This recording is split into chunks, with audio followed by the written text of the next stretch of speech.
Last night, I think we laid the foundation for the weekend, and we see the real power of the first step in the work of Dr. Silkworth.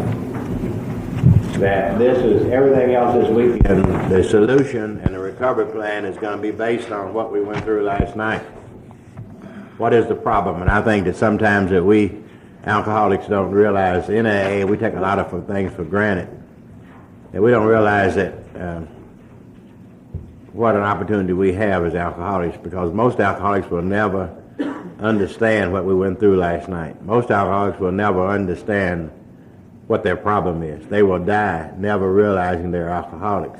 We have had the opportunity of the first step, and it was handed down from Dr. Silkworth to Bill and Bob and all of us, and we were able to understand our problem. And that's the first step in recovery. You know, alcoholism, as we said earlier, is a strange illness. It's the only illness in which the patient has to make a self-diagnosis.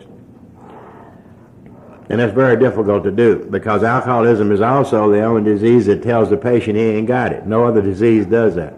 That's why you can tell who's got it. The one that swears he ain't got it's got it. So we understand last night we got it. Now what do we do about it? Now once we have the doctor's opinion, then we come to Bill's story this morning and seeing where Bill's story is in relationship with the doctor's opinion. This is really the textbooks bringing out that point of what we went over last night.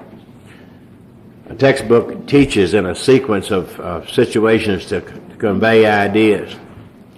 And it's like if we went to a medical school and we were going to learn about a particular disease, they would probably take us, give you the information in a classroom setting, in an academic way, and then they would take you in the ward and show you an example of this illness. Well, this is what Bill's story is. Bill's story gives us a classic example of what Dr. Silkworth was talking about, the allergy and the obsession. We can also see that Bill's life was unmanageable. Now remember, at the time that this book was written in 1939, as we talked about the first 40 people, this is what they were doing. Now the way they did this, they went out to the new alcoholic. And obviously the new alcoholic didn't understand his problem. That was his job, when they went to see the new alcoholic, to help him see that he's alcoholic.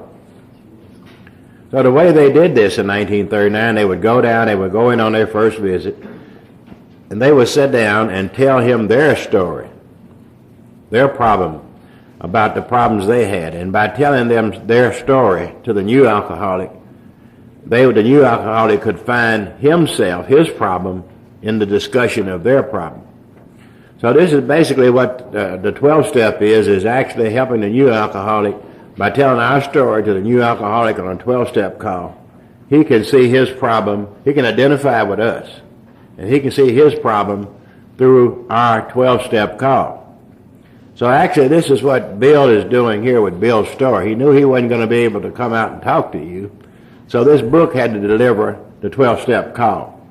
And as he discusses the problem he has, the new reader can find himself and identify with Bill and see that he is powerless over alcohol and that his life had become unmanageable.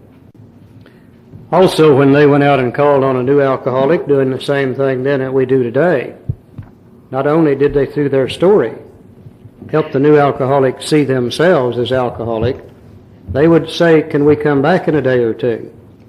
And a day or two later they would go back and continue their story, only this time they would be talking about recovery. And when they talk about the need of a power greater than human power in their lives, and begin to talk about spirituality, and help that new alcoholic see that perhaps they could recover also. And this is one of the greatest things can happen to a suffering alcoholic, is for another alcoholic to come in and talk to them about their own story, and not the new alcoholic's story. See, everybody had already talked to me about my alcoholism. My wife had, my brother had, the banker had, the sheriff had, and I was tired of hearing about my alcoholism. And when the person from AA came in my kitchen and told me his story, he let me see myself for the first time. I could see myself in him. I could see my powerlessness. I could see my disease. and I can see where I'm going to have something more than I am in order to recover. And as that new alcoholic told me about his recovery, he helped me begin to believe that maybe there is a power greater than I am that could help me recover from my disease. So we get 2 or 3 things from that. Now, Bill knew when the book was written, though, that they wouldn't be able to see everybody on a face-to-face, one-on-one basis. So the big book had to be complete and do the whole job. In Bill's story, if we can identify with him, we'll see another alcoholic. And we'll see one who is absolutely powerless over alcohol. And we'll see the progression of his disease, and we'll see the unmanageability of his life, and then we'll see Bill recover.